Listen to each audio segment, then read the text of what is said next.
Gold trusted gold buyers మీరు తాకట్టు పెట్టిన బంగారాన్ని విడిపించి ఈ రోజు ఉన్న మార్కెట్ ధరకు కొనబడును. వివాహేతర సంబంధాలు ఎన్నో కుటుంబాలను విచ్ఛిన్నం చేస్తున్నాయి.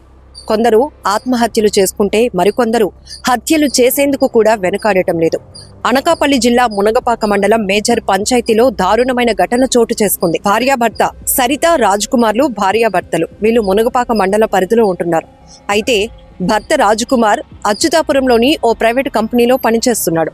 భర్త రాజకుమార్ డ్యూటీకి వెళ్లిపోగానే సరిత మరొక ప్రియుడితో ఆ వివాహేతర సంబంధాన్ని కొనసాగిస్తోంది. ఆయన వచ్చిపోతూ ఉండటాన్ని గమనించినటువంటి పక్కింటి మహిళ ఎక్కడైతే తన భర్తకు చెప్పేస్తోంది అనే భయం సరితలో రేగింది. అంతే, ప్రియుడితో కలిసి పక్కింట్లో ఉంటున్నటువంటి మహిళను చంపే ప్రయత్నానికి తెగబడ్డారు. పథకం ప్రకారమే ఈ సరిత అలాగే తను వివాహేతర సంబంధం కొనసాగిస్తున్నటువంటి వ్యక్తి అంటే ప్రియుడిగా చెప్పబడుతున్న శాంతి రాజ్ ఇద్దరూ కలిసి ఒక ప్లాన్ చేసుకుని రాత్రి 10 గంటల సమయంలో పక్కింటి మహిళను బంధించి ఆమె నోట్లో మొత్తం గుడ్డలు కుక్కి ఆమెను 2 చేతులు కాళ్ళు కట్టేసి ఆమెను తలపైన రాడ్డుతో కూడా దాడి చేసిన సందర్భంలోనే ఈ సరిత వాళ్ళ భర్త రాజ్ కుమార్ డ్యూటీ నుంచి వచ్చినప్పటికీ పక్కింట్లో ఒక మహిళ అరుస్తున్న శబ్దాలు వినబడ్డాయి. దీంతో ఇమీడియట్ గా అలర్ట్ అయినటువంటి రాజ్ కుమార్ ఆ పక్కింటికి వెళ్లి చూసేటప్పటికీ తన భార్య సరితతో పాటు మరొక వ్యక్తి శాంతిరాజ్ ఇద్దరూ కలిపి పక్కింట్లో ఉంటున్నటువంటి దీపిక అనే మహిళపై ఘోరంగా దాడి చేస్తున్నటువంటి ఘటన చూసి ఇమీడియట్ గా స్థానిక పోలీసులకు ఆయన ఇన్ఫర్మేషన్ ఇచ్చాడు. పోలీసులు సంఘటనా స్థలానికి చేరుకున్నారు. ప్రస్తుతానికైతే దీపిక ఆసుపత్రిలో చికిత్స పొందుతోంది. ఈ మొత్తం వ్యవహారంలో పక్కింటి మహిళ దీపికపై దాడి చేసినటువంటి ప్రియురాలు సరితని, ప్రియుడు శాంతిరాజు ఇద్దరిని కూడా పోలీసులు అదుపులోనికి తీసుకొని రిమాండ్కు తరలించారు. నిజానికి ఇలాంటి ఘటనలు స్థానికులను విస్తుపోయేలా చేస్తున్నాయి.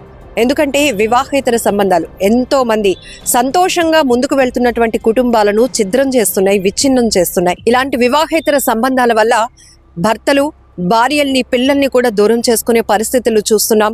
అలాగే భార్యలు భర్తల్ని పిల్లల్ని దూరం పెట్టి కుటుంబాలను కూడా దూరం పెట్టి సొంత నిర్ణయాలకు వెళ్తూ ఇలా రోడ్డు పాలవుతున్నటువంటి సంఘటనలు కూడా చాలానే చూస్తున్నాం. కొన్ని సందర్భాల్లో అయితే ఇట్లా వివాహేతర సంబంధాలు కొనసాగిస్తున్నటువంటి భర్తలకు బుద్ధి చెప్పాలనే ఆలోచనతో లైవ్లోని కుటుంబ సభ్యులు కూడా పోలీసుల సహకారంతో కూడా కొంతమంది భార్యలు తెగించి వాళ్ళు ఎక్కడైతే ప్రైవసీగా ఉంటున్నటువంటి గదులకు వెళ్లి వాళ్ళ గుట్టు రట్టు చేసే ప్రయత్నం, వాళ్ళని వీధికి ఈడ్చే ప్రయత్నం కూడా చేస్తున్న సంఘటనలు కూడా మనం చాలానే చూస్తున్నాం. ఇప్పటికే హైదరాబాద్ లో ఒక కమిషనర్ వ్యవహారం బయటపడితే గతంలో విశాఖలో నక్షత్ర అనే ఒక మహిళ తన భర్తను ఏదైతే సినిమా ఫీల్డ్ అంటూ తిరుగుతూ తనేదో ఒక ఆఫీస్ రన్ చేస్తున్నాను అని చెప్తూ ఒక మహిళతో తను ఉండటాన్ని భరించలేనటువంటి ఆమె నక్షత్ర తనను కొట్టడం, పోలీసుల ముందు తనని ఒక దోషిగా నిలబెట్టే ప్రయత్నం చేయటం ఇవన్నీ కూడా మనం చూసాం. సో ఇక్కడ కూడా అనకాపల్లి మునగపాకలో జరిగినటువంటి ఈ దారుణమైన ఘటన ప్రస్తుతం అయితే ఆ పక్కింటి మహిళ ఎవరైతే ఈ ప్రియుడు ప్రియురాలు చేతిలో తీవ్రంగా గాయపడినటువంటి మహిళ ట్రీట్మెంట్లో ఉంది.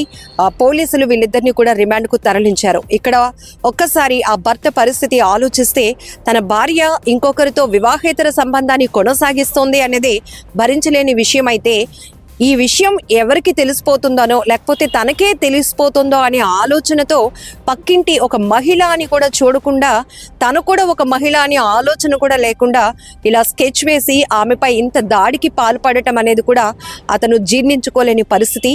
ఇమీడియట్ గా ఈ హత్యా ప్రయత్నంలో తన భార్యే ఉంది అని కూడా అంటే కనీసం ఆలోచించకుండా కూడా ఆయన ఆ బాధిత మహిళ తరపున వెంటనే పోలీసులకు ఫిర్యాదు చేయటం, వాళ్ళిద్దరూ రిమాండ్కు పంపించటం. ఈ వ్యవహారంలో మొత్తం ఇక్కడ చూస్తే గనక చాలా బాధాకరమైన ఘటన.